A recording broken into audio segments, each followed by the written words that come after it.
Дундгов аймгийн засаг даргын тамгын газар.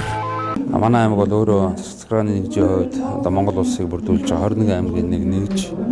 За тэгээ мэдээж аймаг болгон за бус нутгийн онцлог, уур амьсгалын онцлог, за хүн ардын бас соёл ёс заншил тэгээ байгалийн өгөгдлөд өөр өөр байдаг. Тийм учраас тухайн орон нутгийн одоо бас тодорхой энд ажиллаж амьдарч байгаа хүмүүсийн асуудлуудыг зөв мэдэр шийдвэрлэх. За цаашлаад одоо энэ орчин үеийн энэ мэдээллийн технологийн 900-д за бид нар ямар шийдвэрийг оновчтой гаргаж одоо энэ нутгаарныхон иргэдийнхээ одоо оролцоог бий болгож хөгжлөө зөв аргаар тодорхойлох юм бэ гэдэгт энэ удирдлагын одоо менежментийн сургалтууд бол үр дүнгээ өгдөг. За бид нар бол жилд нэг удаа л хийдэг. За нэг удаа хийхдээ мэдээж бас энэ удирдах ажилтнууд тодорхой түвшинд солигдсон, өөрчлөгдсөн. За мөн одоо төрийн албаны хууль дүрмүүд өөрчлөгдсөн, шинжлэгдсэн.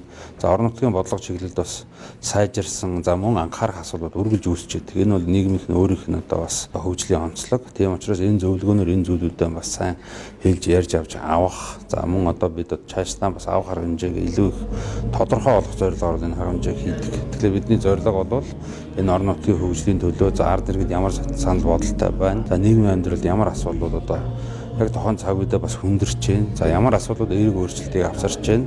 За мөн одоо ямар сайн жишг хандлагууд энэ одоо олон улсын болон одоо босод одоо энэ байгууллагын менежментэд нэвтэрч байна. Энийг одоо бас нэвтрүүлэхийн тулд сургалт зөвлөгөөний илүү ач холбогдолтой болох зорилгоор бас нэлээд өргөр хэмжээнд хийж ирдэг байгаа. Тэгээ энэ жилийн сургалт маань бас амжилттай сайн зохион байгуулалт ирч цус нэлээд өндөр хангалттай явж байна. Одоо энэ хөгжиж байгаа одоо манай улсын хувьд за мөн нөгөө талдаа болохоор асар том төвхтэй энэ улс төрний хувьд за бид нар энэ ирээдүйн хойч үед энэ даяачил гэж яригдж байгаа энэ дижитал эрийн үед хүн өөрөө яг ямар одоо тийм ээ хумсартай ямар одоо мэдлэгтэй байх юм бэ? Ямар улсын хүмүүс илүү хөгжөөд байна гэхээр тэр үндэснийхээ өв соёл уламжлал тэр гүн ухаан имийг хамгийн их тээж одоо хөгжиж байгаа. Улсууд бол хамгийн хөгждөг. Энэ ч үүднээс бол бас энэ улсын хэмжээнд манлал болгоод манай говь аймагуудаас дундгов аймаг маань үндэсний дээл хувцас сар болгон одоо өмсөж хөвсүүлэх уриалга гаргасан. За энэ уриалга маань нэгдүгээрт болохоор дээлний ач холбогдол, эрүүл мэндийн талаас ямар ач холбогдолтой юм.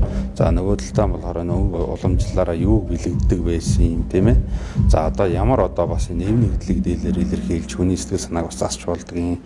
За харагдах байдлаасаа бас энэ байгаль орчин цагууртаа яаж зохицдог ингээд олон ач холбогдолтой. За энийг сэргээхийн тулд энэ үндэсний дээл хувцас нэг өдөрт бас хөвшүүлж өмсөж сурья. За энийг иргэдээс орчлоо. Тэр зэм одоо энэ өдрөөр ч манай аймгийн хэмжээнд бүх шатны одоо сургууль цэцэрлэгийн хүүхдүүд өдрөөсөө сурчлаа шүү дээ, тийм ээ.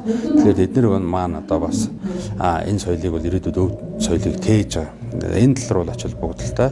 За нөгөө талдаа бид нар бас мэдээж энэ орчин цаг үе төрийн албанд бас энэ дээлийг өмсөж хөвшүүлэхэд одоо бидний энэ өмсөж байгаа дээл хувцас илүү сайжирч одоо илүү стандартаар орох хэрэгтэй гэсэн одоо хандлага руу явж байгаа.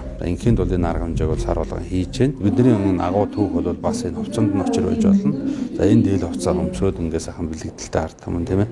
Энэ байгаль ихтлэхийн уур амьсгалын өөрчлөлтийн эсрэг бас зөв үйлдэлүүдийг харуулах. За зөв соёл, өв соёлоо бас зөв хадгалах. Төгөөх үүднээс бол манай аймаг бол энэ дээр манлайлж байгаа.